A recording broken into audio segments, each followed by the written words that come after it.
अनंत श्री विभूषित जगत गुरु श्री कृपालु जी महाराज की प्रमुख प्रचारिका सुश्री ब्रज परकरी देवी जी वेदों, शास्त्रों, पुराणों एवं अन्य धर्म ग्रंथों में विरोधाभासी सिद्धांतों का समन्वय करते हुए भगवत प्राप्ति का सर्व सुगम सर्व साध्य मार्ग का प्रतिपादन करने जा रही हैं। आप लोग इनके सार गर्भित प्रवचनों को समाहित चित्त होकर श्रवण करें। इनका प्रवचन धारावाहिक होगा, अतः प्रतिदिन सुनना अनिवार्य है।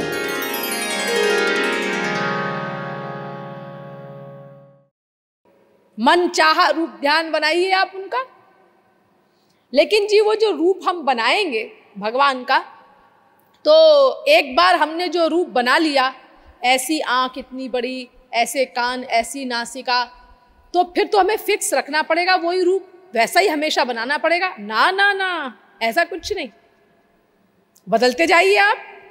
आपने बनाया और भाई ये आंख तो ज़्यादा बड़ी बड़ी हो गई, वो हमने उसके अनुसार बना लिया था, वो शंकराचार्य की लिखी हुई स्तुति आकर्ण पूर्ण नेत्रम, लेकिन ये आकर्ण पूर्ण का मतलब कान तक बड़े बड़े नेत्र, बाप रे तो बहुत बड़े लग रहे हैं, ये तो ठीक नहीं। कोई बात नहीं, उसको चेंज कर दो। अब छोटा किया थोड़े, ये भी बड़े हैं अभी, ये भी ठीक नहीं, और छोटे कर दो। अब बार बार कैसे करें जी? अरे क्षण क्षण में करो, 1000 बार करो। कभी छोटा बना दिया, ज्यादा छोटा बन गया, थोड़े बड़े होने चाहिए, थोड़ा बड़ा कर दो फिर से। क्षण क्षण में चेंज करो, जैसा आप चाहें वैसा करो, कोई प्रतिबंध नहीं। लेकिन जी वो भगवान की उम्र क्या रखनी चाहिए रूप ध्यान के लिए? अरे वो भी आपकी इच्छा है, जितने बड़े आप चाहें भगवान वैसा रूप बना लीजिए उनका। तुरंत के पैदा हुए बच्चे की उम्र वाला भगवान को बना लीजिए, गोदी में खिलाइए उनको लेकर के।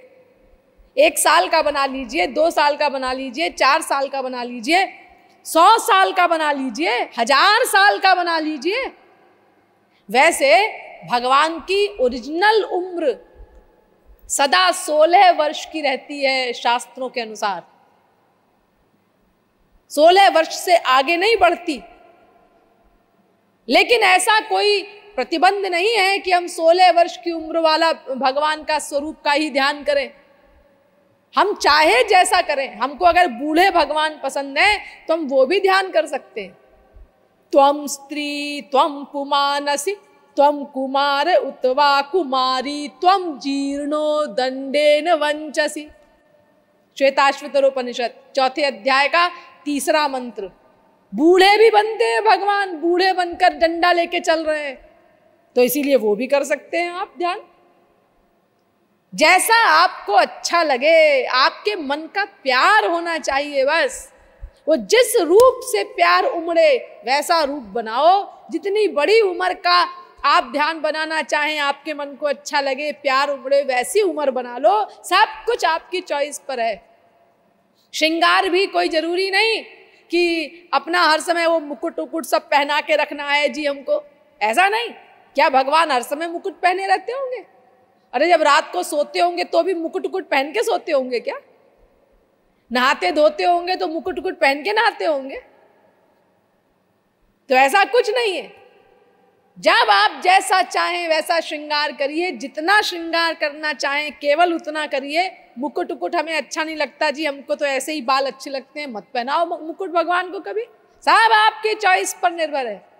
लेकिन जी वो पीताम्बर तो पहनाना पड़ेगा। वो 5000 वर्ष पहले जैसे भगवान पीताम्बर पहनते थे, पीले ही रंग का पहनाना पड़ेगा। वैसे हमारा तो मन करता है हम कभी नीला रंग पहनाएं, कभी लाल रंग पहनाएं। अरे तो जैसा चाहे वैसा पहनाओ। क्या भगवान ऐसे कंगाल हैं कि खाली एक ही रंग का कपड़ा एक ही है उनके पास, वही पहनते रहते हैं? अरे जब आप ही लोग तमाम रंग की अलग अलग साड़ियाँ और ड्रेस पहनते हैं तो भगवान के लिए कोई कमी है, बड़ी गरीबी है कि क्या करें जी, वो 2 ठो पीताम्बर हैं वही रोज पहनते हैं? ऐसा थोड़ी ना। अरे जैसा चाहे आप पहनाओ, सब आपकी चॉइस पर निर्भर है। आपके लिए पहनेंगे वो, अगर नहीं भी पहनते होंगे। कोई प्रतिबंध किसी भी प्रकार का रखा ही नहीं है भगवान ने।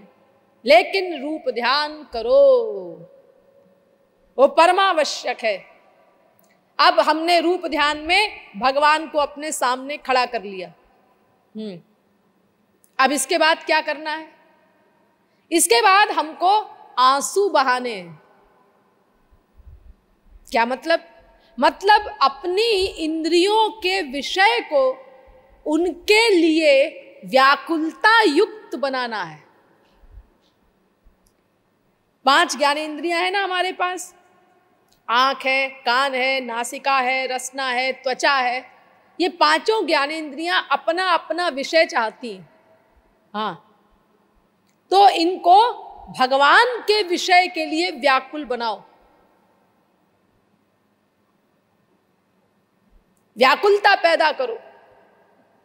इसी को विरह कहते हैं, इसी को दर्दे दिल कहते हैं, इसी को विरह वेदना कहते हैं। ये पैदा करो अपने अंदर, और ये पैदा हो, इसमें सहायता के लिए आप पदों का गान करिए। महापुरुषों ने जो सरल भाषा में भगवान के नाम रूप लीला गुण धाम आदि का वर्णन अपने पदों में किया है, उनको गाइए। जैसे प्रेम रस मदिरा है श्री महाराज जी की, उसमें सब भावों के पद हैं, विभिन्न प्रकार की लीलाएं हैं, सब कुछ है, और निष्काम भाव युक्त है उनकी हर रचना। और भी तमाम पुस्तकें हैं इसी प्रकार उनकी, तो चाहे आप उससे गाइए, अथवा तुलसी सूर मीरा आदि तमाम महापुरुष हुए हैं, इन्होंने पुस्तकें लिखी हैं, इन्होंने पद बनाए हैं। उन पदों में गंवारी भाषा में भगवान के नाम रूप लीला गुण धाम आदि का वर्णन है, तो उनको पढ़िए। जो पद आपको अच्छे लगे उनमें से 10, 12, 15 पद छांट लीजिए, आपकी चॉइस के अनुसार जो हो, जिनमें आपका मन खिंचता हो। अब उन पदों को आप मन चाहे स्वर से गाइए। बस इसी को संकीर्तन कहते हैं। नाम लीला गुणादि नाम उच्चैर भाषा तु कीर्तनम, भक्ति रसामृत सिंधु। भगवान के नाम रूप लीला गुण आदि का उच्च स्वर से गायन, ये संकीर्तन कहलाता है।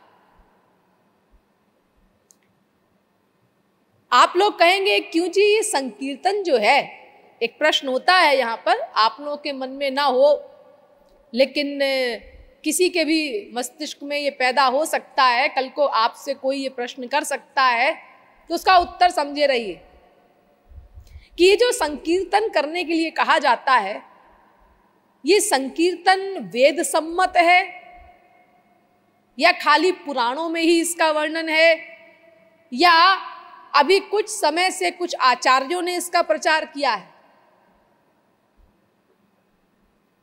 ये प्रश्न है, क्योंकि सनातन धर्म की अथॉरिटी तो वेद है। हाँ, तो देखिए इसका उत्तर ये है कि संकीर्तन अनादिकाल से चला आ रहा है, इसीलिए वेदों में इसका विशद वर्णन है। थोड़े से वेद मंत्र सुन लीजिए। तमुस्तोतारः पूर्व्यम यथाविद, ऋग्वेद। अर्थात दीर्घतमा नाम के ऋषि कहते हैं कि ये मनुष्यों, जो ईश्वर सृष्टि का मूल कारण है, उपनिषद सिद्धांतों से प्राप्य है, उसके नाम गुण आदि का संकीर्तन करो, अथवा अवतारों के चरित्रों का गान करो, और यह न कर सको तो नाम संकीर्तन करो, और ये संकल्प करो कि मेरी बुद्धि शुद्ध हो। ऋग्वेद में एक बड़ा सुंदर प्रश्न किया गया है, कस्य नूनम कतमस्यामृतानाम मनामहे चारुदेवस्य नाम। अर्थात हम किस देव के नाम का संकीर्तन करें? तो उत्तर दिया गया ऋग्वेद के द्वारा ही, अग्नेर्वयम प्रथमस्यामृतानां मनामहे चारुदेवस्य नाम। अर्थात हम सर्वव्यापक जो भगवान है यानी सुप्रीम पावर, उसी के नाम आदि का संकीर्तन करें, अन्य किसी देवी देवता का नहीं। फिर कहता है ऋग्वेद, तम त्वा गृणामि तव समतव्यान क्षयंतमस्य रजसः पराके। यानी हम तुच्छ जीव, क्षुद्र जीव, आप जैसे विराट महान भगवान के नाम आदि का संकीर्तन करते हैं। नामानि चिद्दधिरे यज्ञयानि भद्रायाम ते रणयंत संदृष्टौ। हमने आपके दर्शनों के लिए और अपने कल्याण के लिए आपके नाम का आश्रय लिया है। वेद कहता है, अग्निम गीर्भिर हवामहे। फिर कहता है ऋग्वेद, भगवान जो परात्पर शक्ति है उसके नाम का हम संकीर्तन करते हैं। सदा ते नाम स्वयशो विवक्मि। फिर कहता है ऋग्वेद, मैं आपके यश सूचक नाम का संकीर्तन करता हूं। मर्ता अमर्त्यस्य ते भूरि नाम मनामहे। फिर कहता है ऋग्वेद, हम मृत्युशील मनुष्य अमर आप भगवान के, अमृत स्वरूप आप भगवान के नाम का संकीर्तन करते हैं। ढेरों वेद मंत्र हैं। उपासमयी गायता नरः, यजुर्वेद भी कहता है। भगवान के नाम आदि का संकीर्तन करो। उपप्रयंतो अध्वरम मंत्रम वोचे माग्नये। फिर कहता है यजुर्वेद, जो दूर रह करके भी सुनते हैं उन भगवान के नाम आदि का संकीर्तन करो। त्रातार मिंद्र मवितार मिंद्रम हवे हवे। फिर कहता है यजुर्वेद, आप हमारे रक्षक हैं, आप हमारे पालक हैं, आपके नाम गुणगान से हमारी माया निवृत्ति हो जाएगी। ढेरों वेद मंत्रों में तया नस्तन्वा शंतमया गिरिशंताभिचाकशीति। फिर कहता है यजुर्वेद, ढेरों वेद मंत्र हैं। अरे जो पुरुष सूक्त है वो तो पूरा भगवान का गुणगान ही है, जो बहुत प्रख्यात है, सर्वविदित है। सहस्रशी रेखा पुरुखः सहस्राक्षः सहस्रपात सभूमिग्वं सर्वतः स्पृत्वा त्यतिष्ठत् दशांगुलम्। श्वेताश्वतरोपनिषद 3 अध्याय का 14वां मंत्र। पुरुख एवेदग्वं सर्वं यद्भूतं यच्च भाव्यम् उतामृतत्वस्येषानो यदन्नेनातिरोहति। श्वेताश्वतरोपनिषद 3 अध्याय का 15वां मंत्र। बहुत मंत्र है इसमें, ये सब भगवान का यशोगान है। गीता में भी भगवान ने कहा, यज्ञानाम जप यज्ञोस्मि वेदानाम साम वेदोस्मि। अर्थात मैं यज्ञों में जप यज्ञ हूं और वेदों में साम वेद हूं। ये साम वेद में भगवान का गुणानुवाद ही किया गया है। और पुराणों में तो बिल्कुल स्पष्ट लिख दिया वेदव्यास ने। उन्होंने कहा, देखो भाई, कल्याण के वैसे तो और भी साधन होते हैं, लेकिन कलयुग में भगवान नाम गुण लीला आदि के संकीर्तन के अतिरिक्त और कोई उपाय नहीं है, कोई साधन नहीं। कृते यध्यायतो विष्णुं त्रेतायां यजतो मखैः द्वापरे परिचर्यायां कलौ तद्धरि कीर्तनात्। 12वें स्कंद के 3 अध्याय का 52वां श्लोक। केवल कीर्तन ही एकमात्र साधन है कलयुग में। कलेर दोष निधे राजन नस्ति ह्येको महान गुणः कीर्तनादेव कृष्णस्य मुक्त संगः परम ब्रजेत। भागवत 12वें स्कंद के 3 अध्याय का 51वां श्लोक। अर्थात ये कलयुग अवगुणों का भंडार है, सारी बुराइयां भरी पड़ी हैं कलयुग में, लेकिन एक बहुत बड़ा गुण है इस कलयुग में। वो क्या है? केवल भगवान के नाम गुण लीलादि का संकीर्तन करने से ही जीव अपने परम चरम लक्ष्य परमानंद आदि को प्राप्त कर लेता है। कलिम सभा जयंत्यार्या गुणज्ञाः सारभागिनः यत्र संकीर्तने नैव सर्वः स्वार्थोभिलभ्यते। भागवत 11वें स्कंद के 5वें अध्याय का 36वां श्लोक। अर्थात कलयुग में केवल संकीर्तन से ही जीव अपने लक्ष्य को प्राप्त कर लेता है। इसीलिए इस कलयुग की सारग्राही श्रेष्ठ लोग बड़ी प्रशंसा किया करते हैं। कलौ संकीर्त्य केशवम।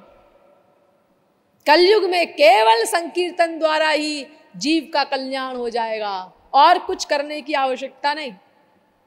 देखो भरा पड़ा है संकीर्तन की महिमा का वर्णन। नाम संकीर्तनम यस्य सर्व पाप प्रणाशनम प्रणामो दुख शमनस्तम नमामि हरिम परम। भागवत 12वें स्कंद के 13वें अध्याय का 23वां श्लोक। अर्थात जिनके नाम के संकीर्तन से समस्त पाप नष्ट हो जाते हैं, जिनकी शरणागति करने से समस्त दुख दूर हो जाते हैं, उन श्री हरि की हम वंदना करते हैं, उनको नमन करते हैं। हरेर नामैव नामैव नामैव मम जीवनम कलौ नास्त्येव नास्त्येव नास्त्येव गतिरन्यथा। स्कंद पुराण।